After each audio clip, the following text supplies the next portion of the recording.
เอาพยายามโทรหาเจ้าบัดนี้น่ะเจ้าน่ะ บล็อก บล็อก โมเมน บ่แม่นบ่ เราบอกก่อน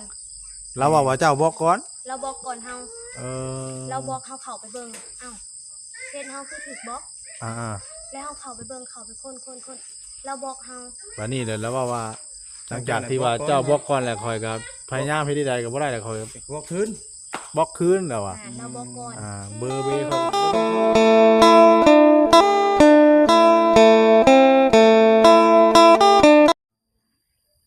เปิดภาพมามื้อนี้บัดค่ำแล้วพี่น้องเนาะเอากับสบายดีและสวัสดีเด้อพ่อแม่พี่น้อง FC เบิร์ดสุคนเนาะเพราะว่าสิอยู่ในประเทศและก็ต่างประเทศพี่น้องเอ้ยเนาะยินดีต้อนรับเข้าสู่ช่อง YouTube บ่าวบุญเผย Channel อีกแล้วพี่น้องเนาะตอนนี้ก็ทั้งบ่าวบุญเผยก็ยังอยู่ที่บ้านดงมะแง้วเนาะพี่น้องเนาะบ้านดงมะแง้วพี่น้องเนาะก็ถือว่าพบพ่อกันช่วงค่ำๆเนาะพี่น้องเนาะพอดีว่าเฮาก็สิได้เข้ามาหาทั้งน้องแต่เพิ่นพี่น้องเนาะว่าเป็นจังไดเรื่องเนาะที่ว่าคือกันกับทางน้องไลเว้าบ่เนาะเฮาก็ยังไปโอ้ไปร่วมกับทางน้องไลวันนี้สิมาพังจากปากทางน้องแต่เพิ่นว่าแม่นแท้บ่ที่ว่าเพิ่นไปมีผู้บ่าวหรือว่าไปกับผู้บ่าวหรือว่าบ่กลับเมื่อหาน้องไลแล้วหรือว่าเพิ่นเลิกลากันเนาะจังใดก็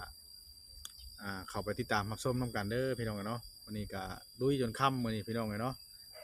มาแล้วเทื่อนึงพี่น้องเข้ามาแล้วเพิ่นไปอยู่ทางในพุ่นเนาะแต่ว่าก็บ่พบเนาะทางน้องแต่เพิ่นไปเซโนเนาะพี่น้องเนาะหากลับมานี่แหละ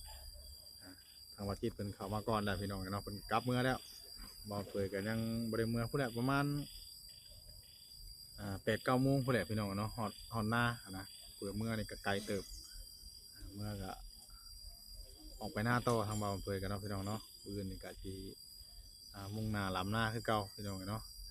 จังใดก็เป็นกำลังใจให้เด้อพี่น้องเนาะฝากกดไลค์กดแชร์กดติดตามเป็นกำลังใจทางบ่าวเปิดเด้อเนาะไปมาฮอดมาถึงแล้วก็เข้าไปติดตามรับชมกันเลยรอบค่ำพี่น้องเนาะมาบัดนี้จังพบหน้าพบตาทั้งน้องแต่สบายดีเด้อ สบายดีเด้อเนาะ พี่น้องเอ้ย มาเพิ่นก็เห็นทางน้องแต่นั่งอยู่นี่เลยพี่น้องเอ้ยบ้านนี้จนค่ำจนมืดเนาะ โดย พี่น้องเอ้ย ถามไทยเบิ่งฮะ โอ้บ่เป็นหยังเนาะ จับเอาเลย จับ เนาะ เอานี่แหละมันจะได้กล้ามเกียน เป็นไรก้าว กลาย เก็ เป็ บ น เนาะ มือในนั้นหนึงเนาะ เดี๋ยวเอา ตัวมีไพ่เนี่ย โดย นั่งถามนั่งฟังน้ำกันพี่น้องเอ้ยบ้านนี่ เรื่องราวสาเหตุมันเป็นจังไดเนาะ เป็นเท่าใด ต้นปลายสาเหตุมาเราสู่ทางมัน ก่อนเด้อกิน เนาะ ข้าว พูดออกมาเลยเนาะ ไม่ได้กินข้าวเลย บ่ได้กิน บ่ได้กินข้าวเลยมื้อนี้ เมื่อวานนี่ก็บ่ได้กินน้อยเดียว เป็นจังได๋ เป็นหยังคือบ่กิน มันกินบ่ได้มันอิ่ม อิ่ม อิ่มมาแล้วผู้กินก็อิ่มเลยเนาะมันข้าวกินน้ำอิ่ม คำที่เขาเว้า มันเป็นได้น้องเราเรื่องราวสิฟังเบิ่งดูอันนี้น่ะเมื่อเช้าเนี่ยบ่าวได้ไปทางนั้นแล้ว อ่า ไปถามทางกันบ่ไล่แล้ว โดย แล้วบัดนี้อยากมาถามน้องเบิ่งว่ามันแม่นดีบ่คือคำที่ว่าทางบ่ไล่เพิ่นเว้าอันน่ะออกมาหันมันแม่นดี เรื่อง บ่ มีกูบ่าวบ่ แม่ แม่ โดย เรื่องมีกูบ่าวนะอันนั้นน่ะเป็นหมู่เนาะ เป็นหมู่ เบิ่งสนิทกันนี่ว่าเห็นกันตั้งแต่น้องอายุ17 ปี อ๋อ แล้วเพิ่นไปไทยเพิ่นกำลังกลับมา อ๋อก ลับมาเลยอันนี้ก็ไปบ้านน้องแดงนะบ้านหยังก็บ้านโคกแรงบ่ฮักเพิ่นบ่แม่นว่าอยู่บ้านโคกแรงเพิ่นก็อยู่บ้านคนละบ้านอีกแล้วเห็นกันเลยเพิ่นมาแต่ไทย โดย แล้วเอาเพิ่นถามเอามาหยังอะนะมาเวียกอะเพิ่นก็มีผู้สาวแล้วเพิ่นก็สิเอาไปแล้ว อ้ายพูดเรื่องนั่นน่ะบ่ แล้วเพิ่นเลย อ้ายพูด ว่า มาทำกันกับวัน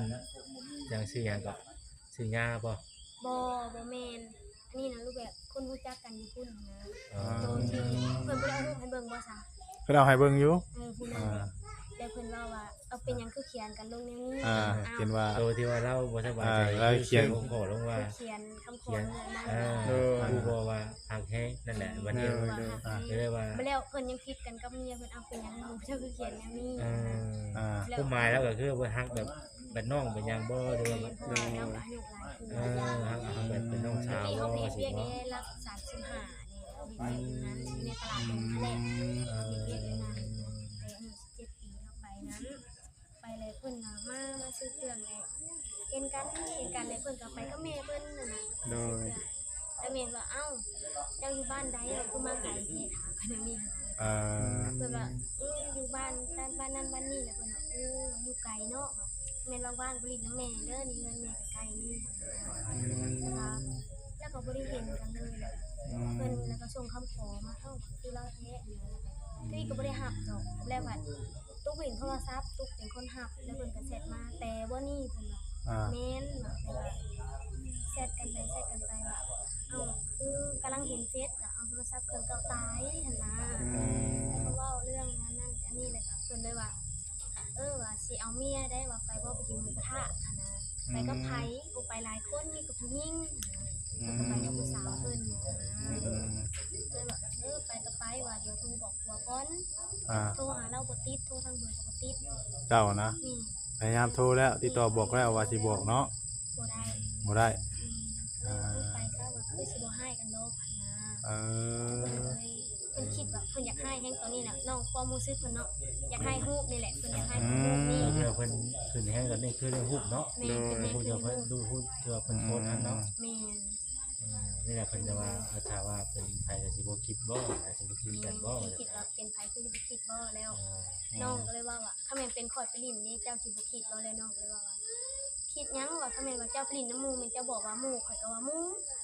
นะ โดย แล้วเพิ่นบ่ได้คิดคือน้องเลยเพิ่นคิดนี่ว่าผู้บ่าวด้วยแล้วไปถ่ายรูปกับผู้ชายคือผู้บ่าวด้วย ตอนแรกน่ะบ่ได้ไปนํกันบ่ ไปบ้านโคกแรงบ่ ทำบ่แต่เพิ่นทางเงินบ่ไล่เพิ่นบ่ได้ไปนํกันบ่ ทำอิฐเลยบ่ทำอิฐคืนเวียงน่ะไปนํกัน4คน ไปนํกันเนาะ ไปนํกันเลยก็เพิ่นนอนคืนหนึงคืนที่2แหละตอนตื่นเช้ามาแล้วเพิ่นเมื่อ กลับมา ก่อนบ่ แม่น้องก็เลยว่าเอาเป็นหยังเจ้าคือเมื่อไว้แท้ตื่นเช้ามาอีกมื้อเดียวเฮาก็ได้เมื่อพร้อมกันแล้วบ่ข่อยบ่อยากอยู่นี่ข่อยคิวเอ เอา แล้วว่าอย่างนี้เราก็ลงมาแล้วก็ไปส่งเพิ่นขึ้นรถ ไปเวียนนี่คือไปเพิ่นพาไปเที่ยวบ่ แม่นเพิ่นพาไปเที่ยวแล้วก็ไปเล่นน้ำเพิ่นนั่นแหละ โดย ได้ลง ตอน มา นั้นได้ไปนํกันอยู่ ไปนํกันนี่นะนี่มาแยกกันตอนเพิ่นว่าเพิ่นไปเฮ็ดเวียกแล้วก็น้องก็ลงมานอนเฮือนน่ะคืนนึงตื่นเช้ามาแล้วน้องก็ไปแล้วก็เว้ากันว่าเฮาไปเฮิงได้อะไรเอ้ยคันทิศปลายหรือว่าทิศหนึงผู้ใดในนี่ใดว่าไปโลดว่าไปซอยเพิ่นว่าไปนำพ่อย่าเด้อ เพิ่นให้ไปเด้อ แม่นให้ไป ให้ไปแล้วเพิ่นจะอยู่เฮ็ดเวียกครับ แม่นอยู่เฮ็ดเวียกท้าแล้วเพิ่นเลยโทรมาว่ามื้อใดเจ้าสิมาเอายังเตรียมงานอยู่ยังไปซื้อนั่นซื้อนี่อยู่ยังเตรียมงานไว้อยู่เอาเป็นหยังคือเสียงบ่มาว่าเอาเพิ่นบ่มาส่งเฮาก็มื้อบ่ได้แม่นว่าเอามื้อใดจะสิได้มามื้อวันจันทร์เด้อ แต่ตอนนี้ วัน เพิ่น นี้ เพิ่น เด้ เพิ่นกลับทางปู่เพิ่นมากลับแล้ว ก็ย่านะยังครับอีกประมาณ2ทิศ คือมื้อนี้เจ้าไปใช้แน่อ่ะมันบ่ได้ไปกับเพิ่นบ่ บ่ได้ไป ไว้ไป แม่ไปผักอารมณ์ พักอารมณ์ เอาคือที่ว่าทางน้องไล่เว้าว่าเจ้าแบบว่าอยากกินแล้วกินเบียร์บ่ กินเหล้ากินเบียร์แล้วก็ทั้งแบบว่าที่ว่าอยากแบ่งขาย ขายดิน เฮือนขายหยัง อันนี้เว้านำกัน2พาย บ่แม่นบ่ บ่แม่น เพิ่นว่าว่าเพิ่นบอกให้เจ้า ว่าเจ้านั้น กินเหล้ากินเบียร์แต่เจ้าบ่ยาจังได๋ก็บ่ยาว่าซั่นน่ะ อันนี้ก็ขอคือกันเนาะเจ้าเซาแม่จะว่าแบบเพิ่นที่เพิ่นเคยเว้าอะนะคือแบบเพิ่นเว้าก่อนแล้วเพิ่นสิคิดน้ำหลังเลยเนาะว่าให้เซาคือแบบเฮาคิดก่อนเฮาจังสิเว้าอันนี้แบบเพิ่นเว้าก่อนเพิ่นจังสิคิดก็เลยว่าให้คือแบบให้หยุดก่อนคำนี้นะแบบเฮาคิดคักๆก่อนเฮาจังเว้าอันนี้เพิ่น โด ว่าย บ่เลยแบบเพิ่นเว้ามาก่อนเพิ่นจังคิดกับเรื่องอยากให้เนาะเที่ยงทางน้องอยากให้ว่าอ้วนมาเบิ่งในครัวเฮือนนี่คนลืมหมาอยู่แต่ว่าในนี้ เพิ่นว่าเจ้าบ่ แม่แล้วเลยถามเอาเป็นหยังจะก็มาเบิ่งเองที่เฮือนน่ะว่าเบิ่งแน่ว่ามันแล้วถามว่าเป็นหยังคือบ่ตอบเอ้าเป็นอันเบิ่งแน่ก็เฮือนก็พกว่าคนลืมหมาอยู่แล้วว่าอยู่น่ะมีพ่อนำอยู่เฮือนน่ะ มื้อนั้นบ่มื้อรอดบ่ แม่มีพ่อนำพ่อแล้วก็มามีติ๊กอยู่น่ะคนลืมหมาอยู่แล้วถามมึงไปถามเพิ่นวันนี้แล้วถามว่าเอ้าเจ้าว่าไผหรือว่าคนลืมหมาอยู่น่ะผู้ใดอยู่เฮือนก็ผู้นั้นแหละเป็นหมาว่านี่เลย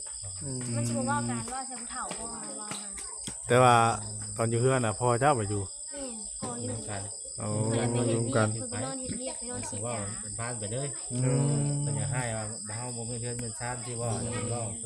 นี่ก็เฮาก็บ่ได้อยู่เด้เนาะเฮือนชานจะสิเป็นจังได อืม คือแบบคือโทรหาเพิ่นเนาะเพิ่นไปดงอะโทรบ่ติดนี่ก็ว่าโทรทางเบอร์ก็บ่สามารถติดต่อได้บ่สามารถติดต่อได้ เออ จักเพิ่นเห็นจักเพิ่นบ่เห็นเบอร์เพิ่นบ่เคยโทรกลับมามีแต่เฮาเคยโทรไปหาเพิ่น อ่า มีแต่โทรแบบโทรทางนี้เพิ่นเพิ่นโทรมา บัดทางนั้นบัดมีแต่บอกให้ทางน้องแต่ว่าเปลี่ยนชากินเหล้ากิน กินเหล้ากินเบีย มั ร์ นก็เป็น ไปกินเหล้ากินเบียร์เนาะมื้อนั้นน่ะน้องเว้าอีหลีเท่านี้เด้อไอ้ไล่เฮาสิไปกินเบียร์ อ่า หักบ่ได้กินเบียร์นะ อ่า พอดีแขกคนเมืองเนาะแขกคนเมืองเบิดเก็บโต๊ะเก็บตังค์ล้างถ้วยล้างบวงพอดีเด้อสิซื้อพอดี9 โมงกลางคืนได้นอนมื้อนั้น อืม ก็บ่ได้กินเบียร์แล้วก็นอนตื่นเช้ามาแล้วก็ปัดเทือนปัดชานซอยเพิ่นน่ะนะ มื้อที่ว่าไปซอยงานนั่นบ่ แม่กลางคืนน่ะเก็บโต๊ะเก็บตังค์ปัดเดินน่ะนะ อ๋อ มันตื่นเช้ามาแล้วปัดเทือนปัดชานให้เพิ่นซอยเพิ่นให้มันแล้วก็มา อืม ที่เพิ่นกับที่คำเพิ่นอยากให้นี่เท่านี้ก่อนเด้อเตี้ยเดี๋ยวเฮาไปกินเบียร์ก่อนเพิ่นอยากให้คำนี้แฮง อืม แต่อันนี้บ่ได้กิน หรือว่าอาจจะแบบเพิ่นแบบห่วง ยันรู้เนาะ เอา แต่ ไป เคยเว้าประสดเพิ่นอยู่เด้แต่เพิ่นบ่คิดคำว่าเคยเว้าประสดกันอยู่ ในบัดนี้อันที่ว่าน้องได้เว้าดีบ่ว่าที่ว่าโทรไปว่าจะพากันแบ่งขายเรือนขายที่ดินขายหยังอะแม่นดีบ่น้องไปเว้าบ่ ส่วนขายเงินแบ่งกันนะครับ อ่า อันนั้นน่ะเพิ่นก็เว้า เพิ่นว่าว่า แม่นเพิ่นเว้าว่า อ่า คำแม่นว่า อันนี้น้องถามเนาะคำแม่นว่าเฮาป้ากันเป็นดินเป็นเพื่อนเด้ อืม ขายเพิ่นว่าเอ้าคำแม่นว่าเจ้าขายน่ะเจ้าสิขายเท่าใดคำแม่นแล้วเพิ่นน่ะยุให้น้องบัดนี้เพิ่นว่าคำแม่นว่าเจ้าขายเท่าใดแม่นได้ราคาจังไดเจ้าโทรมาหาอ้ายเด้อเพิ่นว่าแนวนี้เว้าเมื่อวานนี้ น้องไร แม่น เป็นคนที่ว่าอ่าถามก่อน แม่น ว่าถ้าว่าเฮาเลิกกันไปถ้าว่าเฮานั่นก็ขาย แม่น เอ ขาย อ ก็คือเรื่องแบบเครื่องของอยู่เฮือนเนาะเป็นตู้ใส่เครื่องบ่นี่ตัวช่างเอานะช่างแล้วแบบเอาซื้อน้ำเบียร์อันนั้นก็ดาวเอาแล้วเราว่าตู้นั้นมี2 หน่วยปันคนละหน่วยเพิ่นเว้า โอ้ แล้วก็เลยให้พ่อมื้อเอาผัดดีทีมงาน YouTube ดีเต็มเฮือนนั่นแหละก็บ่ได้เอามา สรุปแล้วนี่ท่านเจ้าสิบอกกันในจังหวัดสิปะห้างกันสิบ่ได้ว่าใดๆ คือว่าเข้าใจกันก็กะว่าสิอยู่นํกันได้ก็อยู่กะว่าทางนั้นเพิ่นก็บ่อยากอยู่เนาะกะนั้นทางนั้นบ่อยากเพิ่นบ่แพงเพิ่นบ่ฮักคือเก่าเลยแบบ อืม เพิ่นบ่เฮ็ด ตา คื ม อ ที่ เก่า ว่าทางบ่าวไปถามเพิ่นมาน่ะเพิ่นว่าคันว่ากลับมาก็อยู่กันได้คือเก่า แต่ว่าต้องปรับเปลี่ยนเนาะคุณ แต่ว่าคือว่าต้อง บัดนี้เนี่ย ใส่กัน ต่างคนก็ต่างปรับเปลี่ยนเพิ่นว่าล่ะ เจ้าบ่มักในสิ่งที่เราเป็นแบบใดก็บอกว่าเราสิเปลี่ยนให้เนี่ยต่างคนต่างปรับใช้กัน เคยบอกแล้ว เอ เคย อ บอกเลยแต่เพิ่นบ่เคยเฮ็ดให้จักเทื่อคือบอกเพิ่นเว้าน้องเว้านุ่งเนาะต้องคอยเว้าคอยจาเว้าน้องเว้านุ่ง เฮาต้องเว้าคอยสั่งคอยสอนเอาเนาะนังน้อยเนาะเด็กน้อยเพิ่นแล้วเว้าดังเว้าให้แล้วก็สัมภาษณ์สัมพี่เนาะเว้านะอันนี้ก็บ่เคยเว้าออกมาเนาะคือชุมบ่าวมาแต่ละเทื่อก็บ่เคยเว้าออกมา โด ย้อน ย หยังย้อนว่าเฮาแพงเขายังอยากอยู่นํเขา อืม ที่คำแบบคำที่มันบ่ดีบ่เคยเว้าคัดใจเพิ่นจักเทื่อ อืมเพราะแต่ต่างคนก็อ่าบ่ค่อยเว้าที่ว่าเรื่องมันนั่นเนาะ กับที่ว่าแบบเฮาผิดใจกันเนาะ อ่า ผิดใจกันคือว่าน้องเป็นคนผิดน้องก็พยายามเว้ามันเข้าใจกัน อ่า เพิ่นเป็นคนผิดคือว่าเพิ่นเป็นคนคิดผิดนี่คือว่าน้องแบบบ่เฮ็ดคือบ่สนใจเพิ่นนี่ก็น้องได้โง่เพิ่นคือเก่าน้องได้ยั่วเพิ่นคือเก่าแนวนี้ได้ อืม เพิ่นแบบเพิ่นบ่เคยว่ามายั่วเอาน้องจักเทื่อบ่เคย ตามที่เพิ่นว่าเฮานี่ทางนั้นเว้าเนาะเพิ่นว่าแรงงานนี่แรงง่ายนี่บ่เคย แม่นอยู่บ่ล่ะ เราบ่เคยให้เฮ็ด ตัวนี้เรา ทั้ง เฮ็ด บ่าวไร่น่ะบ่เคยเฮ็ด คือทั้งเจ้าน่ะอยากเฮ็ด แต่เจ้าอยากเฮ็ดอยู่ อยากเฮ็ด แต่ว่าเราบ่ให้เฮ็ด บ่ให้เฮ็ด อ่า คุกอยู่คุกกินแต่ก็เฮ็ดอยู่เนาะมันก็เป็นบางครั้ง เป็นบางครั้งเนาะ เฮ็ดเทื่อก็นึ่งข้าวเฮ็ดกินถ้าเพิ่นเนาะบัด อืม แบบเฮามีผู้อยู่ผู้กินหันนะ อ๋อได้เฮ็ดอยู่ เราเฮ็ดกินเฮ็ด หนึ่งข้าวหนึ่งน้ำก็ได้อยู่ นึง อันนี้เราบัตรทางพูดว่า ว่าแรงงานบ่ได้เฮ็ด หมอละพังน้องไรมาแต่เฮ็ดเวียกเฮ็ดงานครับมื้อก็ได้งุมเท้า เฮ็ดคือแต่งอยู่ครัวกิน อยู่ให้กินให้ลูกให้เมียให้น้องให้นุ่งเนาะ โดย นั่นได้ ว่าแนวนั้นทางนั้นเนาะ ก็อยากเพิ่นตามเพิ่นเนาะหรือแบบ แต่ว่าเฮานี่เฮ็ดอยู่เนาะ เฮ็ด อ่าน อกจากมื้อนี้เฮาโทรถามเจ้ากินหยังเนาะมื้อนี้เฮามีเงินเนาะไปซื้อให้กิน อืม ข้อยอยากกินปลานิ่นเด้อข้อยอยากกินต้มปลานิ่นก็ไปซื้อมา เฮ็ดท่าเนาะ ตุกอันนึงเขา อ๋อ เฮามาเฮ็ดกิน อ่า บางถ้าแม่นบางมื้อบ่มีเงินเฮ็ดหยังก็ มันบ่มีหยังอีหรอกอ่ะคือเราบ่ต้องเฮ็ดหยังเด้อมื้อนี้อ้ายสิเมื่อเฮ็ดกินเอง อ่า แนวนั้น ต้องคุยกันโทรบอกกันข้างแน่ แม่น เอ แม่ อ เราส่วนเต็มที่แล้ว อ่า ที่ได้กับลูกกับเมียนั่นนะ แม่ โดย บ่เคยแต่พิจัยว่า เรื่องผิดใจมันก็หลายเทื่อเนาะเห็นเฮาผิดใจแต่เฮาบ่เคยมาเว้าจักเทื่อ พิจัยเรื่องเรื่องเรื่องอย่างแน่ที่ว่าต้องเข้าใจ ที่ว่ามันผิด มัน ใจ บ่ กัน แม่ แน่ นดอก เนาะ ว่าเรื่องเพิ่นมีผู้เสียผู้สาวเนาะเรื่องในครอบครัวตัวเอง เรื่องรูปแบบมันเก็บมาแต่เหิงอะนะรูปแบบมันแบบบ่อยากคิดว่าอยากเว้าเลยอะนะรูปแบบเฮาเก็บมาหลายปีแล้วอะนะ เป็นอะไรก็ออกมาแต่ว่ามันบ่เข้าใจเนาะ มันเฮียว่าคือมันแต่ใช่เนาะ เก็บ มันรูปแบบมันบ่อยากเว้าเลยอะนะแบบมันบ่อยากค้นคว้าออกมาเว้าคือเก่าอะนะมันแต่เหิงแล้ว เจ้าไปพิดหวังไว้แต่ท่านมันแห้งอยู่ในใจตลอดได้เนาะ ใช่มันเก็บไว้ แม่งอ้างไงเนาะ เยอะผู้ใหญ่แห้งอุ้งอังแล้ว อืม คือว่าบอกเลยมันอย่ามันยาวเนาะ คือเฮ็ดแรงเฮ็ดง่ายเนาะบางมื้อโทรถามเพิ่นเนาะเพิ่นว่าบ่กินหยังก็อ้ายสิซื้อมากินเองก็ อืม ก็ตามแต่เพิ่นเนาะก็เพิ่นบอกนั่นเองเขาแม่นว่ามื้อนี้เจ้าสิกินหยังเฮามีเงินได้เท่านั้นเท่านี้อ้ายจะกินปลานิ่มอ้ายจะกินขัวซีนเฮาก็ไปซื้อมาให้ก็ให้น้องหนึงเขาเฮาเฮ็ดกิน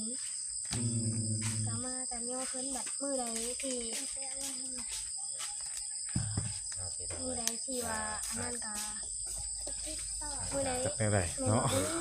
รวมเข้าใจ โทรบอกเพิ่นว่า กัน มื้อนี้ ห บ่ น่อย มีเงิ เนาะ นเด้ออย่างนี้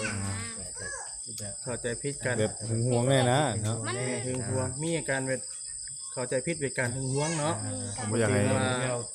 บางทีเราก็คิดมันปรุงแต่งไปเอง โดยบางทีจินตนาการไป เจ้า ก่อน ไปเห็นภาพเห็นหันเห็นนี่รถ อ่า คิดไปแล้วบาดนอน ไปก่ คิดได้บาด แม่นแต่ว่า แท้ เจ้าเคยคิดว่าที่นอกใจลูกเจ็บปัว อืม ไปมีเพื่อนปัวไม่เคยคิดว่าเลย หนูเคย บ่เคยเนาะ กับที่เฮาก็บ่เคยคิดอยู่ว่าเราเสร็จนั้นบ่เคยนี่ก็เราคิด โดย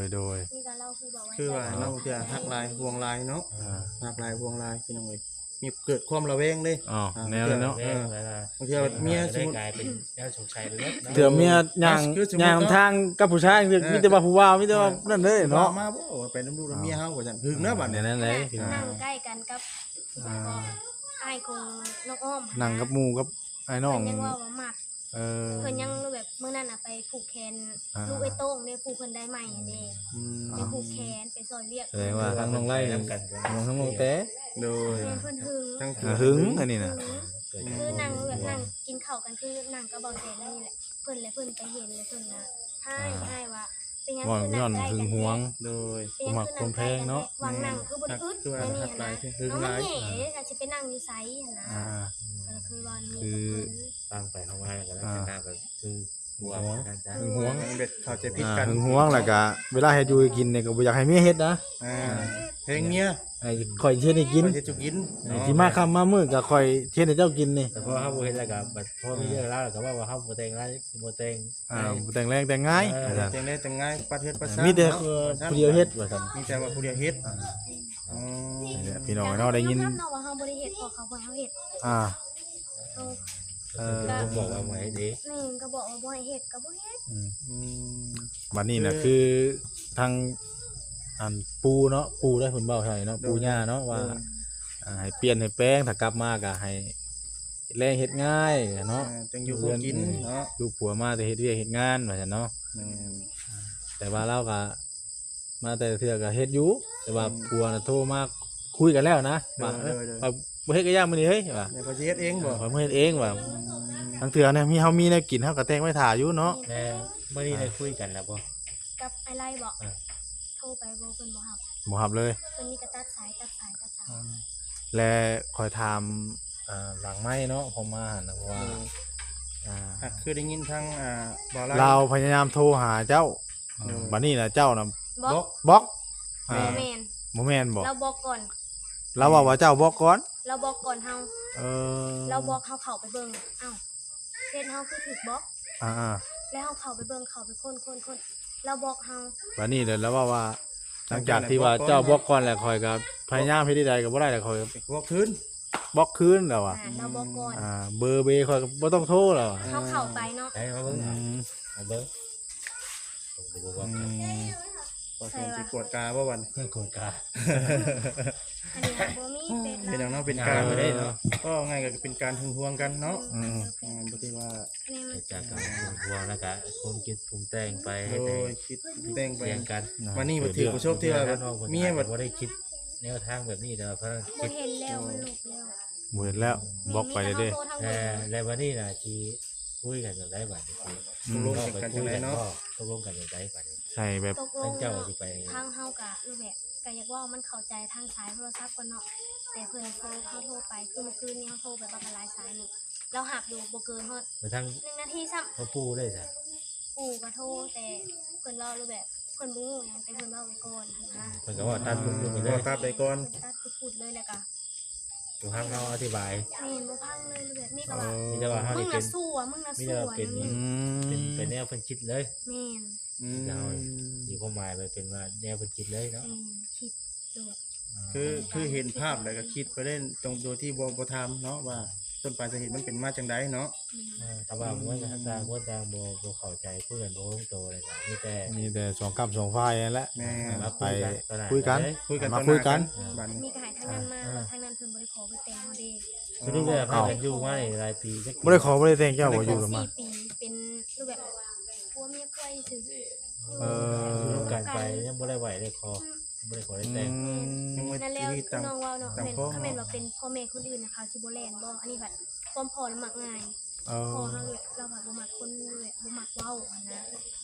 ครอบครัวเจ้ากับคนบ่ปากบ่เว้าเนาะ เป็นลักษณะนี้คนเนาะมันเขาเป็นทางฝ่ายยิ่งนี่ โดย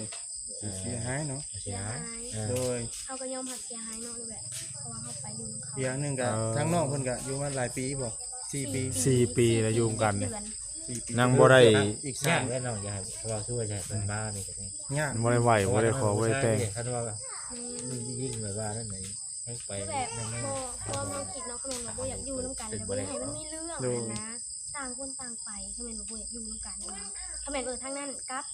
ทางนี้ก็ว่าสิกลับก็อยู่นำกันได้ก็แม่นว่าปรึกษากันอยู่นำกันได้ก็อยู่ต่อไป อืม ถ้าแม่นว่าทางนั้นบ่อันนั้นบ่ ตัวนี้นะ นี่นะ บ่ฮู้ว่าทางนั้นสิยอมมาบ่ว่า อืม แล้วคือบ่คิดบ่เลยเพิ่นก็สิพยายามเว้าให้เพื่อให้มาเว้า ต้องเว้ากัน ต้องทักแท้กันทั้งผู้ชายเขาได้มา โดยแม่น ถ้าแม่นทางให้ทางเฮาไปเนี่ยแม่นว่าเพิ่นแต่งขอเฮาเฮาสิไป อ่า อืม อันนี้เพิ่นก็โทรมาขอมาแต่ บ่ผู้ทางผู้ใหญ่เพิ่นก็บ่ไปแล้วเนาะเพิ่นบ่ไปแล้ว ให้สิไปกับไผ อ่า ไปแต่เฮาผู้เดียวนี้ เออ เพราะว่ามี มันต้องมีผู้รักผู้ใหญ่ผู้เฒ่าผู้แก่เพิ่นไปเพิ่นต้องทางนั้นมาก่อนแล้ว แม่นแล้ว ที่ไปเพิ่นไปสิไปนะ บ่ไหวแล้วเนาะทาง เพิ่นทางนั้นเพิ่นบ่ได้มาไหวมาขอเด้บ่ได้เฮ็ดตาม ตามที่ตามคล้องเนาะ เฮ็ดตามของ ที่ตามคล้องประเพณี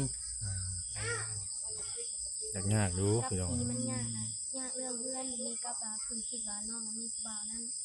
อืม ก็ยากเรื่องกับดิน ที่ตัวนักเรียนเพิ่นคิดว่าทางนอกน่ะมี มีผู้เป็นผู้บ่าว เอาไป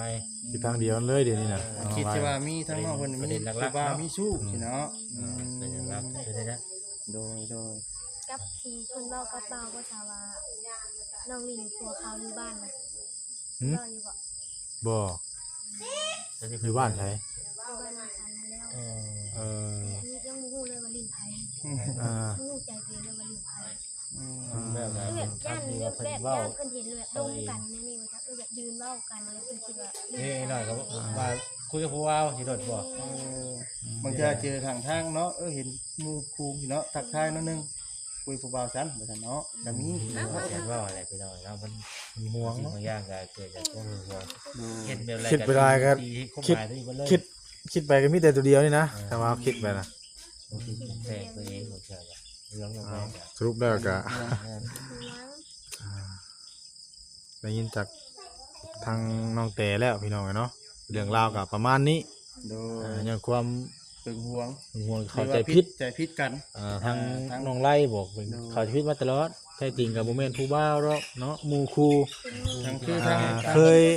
ผู้ชายกับผู้หญิงมันเป็นหมู่กันบ่ได้ก็หั่นนะ อีกอย่างหนึงทางผู้ชายนั่นก็มีเมียแล้วเนาะ มีแล้วเพิ่นสิเอาแล้ว อ่าอัน เพิ่น นั้น ยัง พี่ บ น้ อ อก งเลย มือดองมาเด้อว่าพังเบิ่งว่าเมื่อเว้าเวียกก่อนน่ะ เข้าใจกันคือหั่นนะ สรุปแล้วนี่บัดนี้แหละมีแต่ว่า แล้วเพิ่น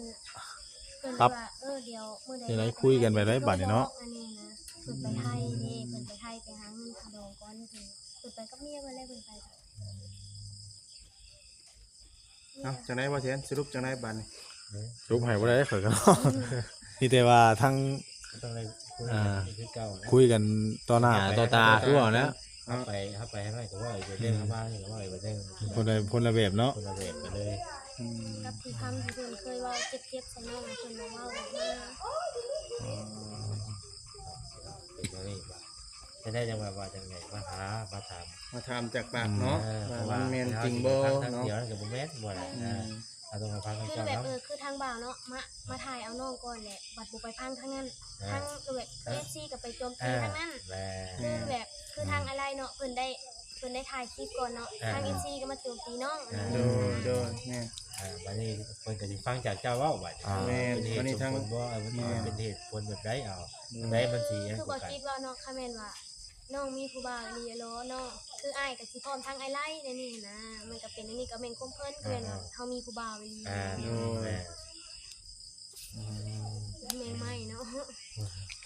หลังจากที่ว่าเจ้ามาแต่กลับมาแต่เวียงก็บ่ได้พากันนอนอยู่เฮือนอหย่างแล้วบ่คือว่าก็ บ่มาแต่บ้านโคกแรงเด้มาแต่บ้านโคกแรงแล้วก็เมื่อบ้านเมื่อเพื่อน จะนอนวันนี้จะนอนที่ใช่นอนที่นี่ก่อน เมื่อคืนนี้นอนอยู่นี่ นอนอยู่นี่ แม่ อยู่ เพราะ นี่ ว่า แม่น มาแต่เต็มอวันพูนเพราะว่าเพิ่นแบบไปเว้ากันถามกันนะแล้วเพิ่นว่าว่าไปเก็บเอาโลดส่งเสือนั่นนี่นะเพิ่นเป็นไรนี่ บัดทั้งนั้นว่า เข ว่า ต บ่ ทั้ง ได้ หน้า ไล่ แห้ เนาะ งนั่นนี่นะบ่าว แล้วทั้งเพิ่นบอกมันบอกเจ้าอย่างนี้ นี่ ทำอะไร ทั้งว่าว่า เขตทั้งหน้าแห้งเพิ่นว่าแล้วก็น้องก็เลยติดเอารถเลยก็มาแล้วก็ เป็นอันนี้ครับ ก็โทรถามเพิ่นโทรถามหาใบที่มันครัวหั่นนะโทรมายังเราอย่าโทรมาอีกเด้อว่าลำคาญเขตทั้งหน้าแห้งไปใส่กระป๋านี่นะ ไปเอาถามท่านว่าบ่ได้ว่าบ่ได้ว่าบ่ได้ มีแต่ว่าทางเจ้าเว้าผู้เดียวเนาะแต่ว่าบอกเลิกนะครับมีแต่ว่าขายแบ่งกันในที่ชั้น ถามในนี่เจ้ายังอยากอยู่นำเฮาบ่น้องก็ถามในนี่ก็ตามแต่เจ้าคิดนี่ก็บ่แนวนั้นหั่นนะ เอาไปแล้วถามคืนเจ้าเด้บ่อยากอยู่ก็อยากอยู่คะแนนว่าเจ้าเปลี่ยนแปลงที่คำที่เฮาขอเจ้าก็เปลี่ยนแปลงที่คำไอ้ขอนะจะถามว่าเจ้าขอยังยาซักกินเบียร์นะบ่ยาเลยว่านี่เฮาบ่ได้กินเนาะเฮาบ่ได้กินทวีทำวันนี้เฮาบ่ได้กินได้เจ้าว่าเท่านี้เด้อเสียไปกินเบียร์ก่อนก็บ่ได้กิน เอาเบียร์นี่ ไอ้ข จะ อ กิ ได้ น บ่ เป็นย่ามบ่คืออยู่ซื่อแล้วกิน พรุ่งนี้ยังมีงานบ่กินขนาดเพื่อนมีงานก็บ่ได้กิน เอาก็กิน โดนเทื่อเนาะ ไปเรียนไปงานก็มันก็ปฏิเสธบ่ได้ บ่เฮ็ดได้เลยพี่น้องเนาะบ่ได้เลยเทื่อ คือเพิ่นยินให้เนาะทางผู้ใหญ่ทางบ้านได้ยินให้เฮาสิว่าบ่เอา มีงานดองงานหยังไปช่วยงานดองเพิ่นก็ต้องได้กินอยู่แล้วเนาะ อยู่ซื่อก็ซื่อว่ากินผู้เดียวก็นั่งกินอยู่นี่ไม่ใช่น่ะมันก็อีกแบบนึงกันบ่ได้คนที่เราสิบอกต้องบอกไว้ว่าอยู่ซื่อก็นั่งซื่อว่ากินนี่ โดย อันนี้ กินไปเรื่อย พามาไป กิน งาน ได้ ได้ อ อยู่ ยู่ เนาะ ดีได้เนาะ คือว่าอะไรด้วยมันแบบไม่เป็นยังให้เข้าใจกันไว้นะเอาทั้งนั้นมาแล้วมานั่งเว้ากันแหละคือสิจบเฮาอ่ะ ต้องนั่นแหละ คนละภายนี่มันคือสิยาวต่อไป ไป ตอบโต้กันไป คือทางบ่าวมาถามเจ้าอีกแบบนึงบัดมื้ออื่นไปถามกันอีกแบบนึงเด้อบัดก็เว้าเด้อบัดนี่ ต้องเอามานั่งคุยกันโลดว่าสิจกลงไปไหน แม่นว่าให้ทางมีเมื่อบ่มี ทางเจ้าก็บ่เมื่อแน่เพราะว่า ท่านได้ตกกระแตงเนาะบ่แตงบ่ได้คอ ใช่ทั้งพ่อแม่ป้าลุงเฒ่าแก่เพิ่นก็สิไปได้บัด แม่ แบบคือก็ทีว่าเจ็บแรงที่คำว่าเพิ่นว่าหนีหั่นนะกลัวนะว่าหนี กลัวทางน้องไร่น่ะเว้าใช่เจ้าบ่ หนี หนีเลย อันนี้เลย เขียดนังหนาแห้งแล้ว เจ้าก็ เขียดนังหนาจะแห้งแล้ว เจ้าเก็บเสื้อผ้ากลับมาเลย ถ้าอีทเอาเสื้อผ้ามาทุนเอามาซักเดือนป้ามาปั่นนี่ให้พอแล้วมาเอาเนี่ยบ่มีรถโทยพอมาเอา บัดนี้นะ ว่าให้เข้าใจได้เนาะท่านนั้นบ่ยอมรับแล้วก็เลยบ้า ที่ว่าเห็นพ่อเราไปมื้อเช้านี่เราสิเอารถไถเนี่ยไปเนาะรถไถเนี่ยนี่ แม่นเอามา สิไปแก้เอาตู้เอาเครื่อง แม่นสิไปเอาแต่ตู้อะไรมันก็บ่ได้มี ครับไปใส่เฮาก็ได้ถามเรื่องราวพวกนี้ไม่แต่ติดตามเบิ่งนํกันพี่น้องเนาะ ไม่พี่น้องเนาะเฮาสิเฮ็ดได้ก็ ตกลงว่าเพิ่นสิ ทั้งสองฝ่ายทั้ง มาบ่เนาะ โอ้ย แต่เพิ่นคุ คุย ถ้าแม่นว่าเฮาบ่ตกลงกันคุยกันต่อแบบ โอ้ชาติไม่ได้ไปเฮ็ดชาติให้ได้ครับไปขายก็ได้ โจมตีกันเองนะนอกจากมานั่งเว้านำกัน แม่น ถามกัน บ่จบ บ่จบง่าย นั่นมันสิบ่จบ ๆบ่จบ เออ รับรอง ก็สิยืดถึงยาวไปอีกเนาะ มันคือยาวอีกถ้าแม่นว่าสิมาแต่ว่านี่ได้สิไปเฮ็ดเวียกเฮ็ดงานได้ซะ อ่า นะ เอาเจ้าก็อดข้าวหลายมื้อเท่านั้นแหละ ทั้งหลังก็อดกินข้าวแล้วแต่คิดหลายบ่ได้เนาะ เออ แยกๆ เอา เอา เลยเนาะ ทำเจ้าบ่ได้ทำเจ้าบ่ได้มี มันก็อิ่มแล้วนะ อ๋อบ่ทำเจ้าบ่มีแบบความผิดความหยังน่ะบ่ต้องคิดหยังหลายเออ แม่ คิด น ตัวที่ เฮาบ่ได้เฮ็ดหยัง พ่อเฮานะ เออ เขาเว้าเจ็บโพด บ่ใช่พ่อเจ้าไปได้ เว้าว่าเรื่องว่าอยู่เฮือนอยู่ซ่านมาบ่อยู่นั่นนี่นั่นนั่นแหละ อืม คือแบบเป็นพ่อนะยังคือกาวันนั้นน่ะเว้าใส่คือจังแต่เมื่อวานก็กินอยู่ป่าป่นปลาทูให้กินก็กินเลยเนาะ เดี๋ยวพยายามกินข้าวแล้วมันถึงมีเหือมีแห้ง เออ หน้าตาจึงค่อยดีขึ้นเนาะแต่จังโอ้ลมกันไหม เออ พ่อไปเช้านี่คือว่าถามพ่อแล้วครับบ่ฮู้หยังเลยเหรอ เออเหรอ คือเราบ่ฮู้ดีบ่เนาะ แล้วก็บ่ค่อย เราบ่ค่อยปากกันหรอก บ่ค่อยปาก มีแต่ทั้ง เออ อ่า จักนำลูกเหรอ ยาทั้งบ่ไล่เพิ่นว่าเต็มที่ได้แหละเห็นในคลิปเพิ่นแล้ว อ่าเจ้าก็เบิ่งคลิปอยู่บ่ล่ะ บ่เบิ่ง หึ บ่เบิ่ง อ้าว บ่เข้าเบิ่งเพียงกะทักอีกหนังเลื่อนเฟซเนาะทักอีกเฮาบ่ได้ฮู้ได้ชุมเจ้ามาได้ อ่า บ่ฮู้ว่าไผโทรมาบ่ฮู้ โดย เพิ่นโทรบอกนะ บ่ บ่ไล่เพิ่นโทรบอกทางทีมงานว่าให้มาได้ว่าซั่นว่าอันน้องแต่นี่ได้เลิกกันแล้วว่าซั่นเพิ่นบอกที่ว่าจะไปนะ เลิกกันแล้วหลาย ที่เฮาก็บ่ได้ค่อยเข้าไปเนาะมีเรื่องมีราว เพิ่นโลนเนาะมี เอา แต่ คิดว่าว่าโอเคแล้วอะนะ อ่า อันนี้บ่ฮู้เลย สุขสบายเนาะ เอาคือว่าโอเคแล้วเฮากับมาโดนนี้เข้าไปเยี่ยมเนาะ โดย มันก็แล้วบ่ได้เป็นหยังกัน แล้วเห็นในคลิปเบาคำเพิ่นเอาโบกมาเบิ่งนั่นแหละเอ้าคือว่าเว้ากันว่าจบแล้วเป็นหยังคือโทรเพิ่นมานะ เพราะว่าเพิ่นโทรบอกเลยว่าให้มาเบิ่งแล้วว่าซั่นว่าน้องแต่ไปแล้วว่าซั่นนะ โอ้เลย สิไปได้ไปก็แบบคือเว้าอะไรมานี่แหละเลยมันเว้าแบบบ่เข้าใจกันเลย เออไปสาพี่น้องเนาะบัตรแบตโทรศัพท์ของเราเพิ่นก็สิเบิดแล้วเนาะกาได้ยินแต่จากทางน้องแต่เนาะ เป็นกำลังใจ พยายามสู้ๆเด้อน้องเด้อ คุย เป็นกำลังใจให้ โดยปรับหน้าคุยกันเนาะ มือเพิ่นแล้วมือ ให้มันเข้าใจกันนั่นแหละ ว่ากันไหม ทางน้องไล่กับเทื่อก็มาเห็นจังซี่ชั้นเพิ่นบ่ทันได้เก็บได้เมียนก็ใจร้อนพูดก็บ่ได้เด้เนาะเฮาต้องคิดก่อนต้องเบิ่งก่อนกันสิเว้าหยังก็คือเว้าแหละ กับทีคำดูทีเพิ่นว่าเป็นหยังเมียคือบ่เฮ็ดง่ายเฮ็ดง่ายเนาะ อืม ตะกี้เพิ่นบ่ให้เฮ็ดบัดเดี๋ยวนี้เป็นหยังเพิ่นเป็นคนคั่วมาเว้าเบิด อ่า นะ อันนั้นเจ้าก็ เพิ่นว่าเนาะ คิดคือเว้า ตะกี้ เว้า เพิ่น นะ บ่เห็นเว้าคือบ่เห็นบอกว่า อืม ทำมาแจ้งมาเจ้าหนึ่งเขาเด้อนี่นะ อืม เรื่องแบบมันมาฮอดคันนี้เป็นหยังเพิ่นคือว่าว่าแรงง่ายหยังเมียคือบ่เฮ็ดให้กินแล้วนี่นะตะกี้เป็นหยังเพิ่นคือบ่บอกเพิ่นคือบ่เว้านะเพิ่นบ่ ตะกี้น่ะมัน เองเนาะ นี่ว่าสิ มีตามเฮากับมา สิ ก็ คนเมียมาเว้า ผิดถ้ามาเฮาผิดกันน่ะมันเป็นลือเอาเบิดนะบ่ได้ เรื่องเก่ามาเว้าเนาะ เจ้านี่เฮ็ดดีอยู่ก็ว่าบ่ดีนั่นได้ แม่น อ่า เฮ็ดดีแท้ตายเขาเว้าบ่ดี ก็แต่เจ้าเฮ็ดนี่ได้เฮ็ดง่ายๆอยู่ลำเฮ็ดอยู่บัดนี้เพิ่นว่าบ่เฮ็ดบัด เขาก็บ่เฮ็ดก็ว่าก็มีของเขาเป็นหยังเฮ็ดจนอันนั้นก็ยังว่าบ่เฮ็ด เนาะพี่น้องกันเนาะไปซะน้องแต่เด้อน้องแต่เด้อ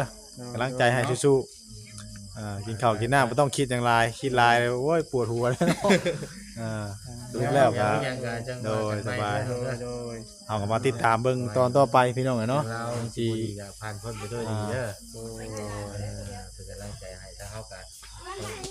ติดตามเบิ่งจนค่ำวันนี้พี่น้องเนาะ ต้องรักษาความสัมพันธ์ในที่เขาถ้าเขาถามว่ามีโต้ไปโต้กันได้ ไปพี่น้องเนาะสบายดีเด้อพี่น้องเอ้ยสบายดีมาเผยกองหน้าคำแน่มื้อนี้พบพ่อกัน เรื่องราวยังบ่จบซำนี้พี่น้องเนาะแต่ละคนก็เว้าคนละทางพี่น้องเนาะย้อนความหึงหวงบ่จักนี้ใดเนาะไปพี่น้องเอ้ยสบายดี เ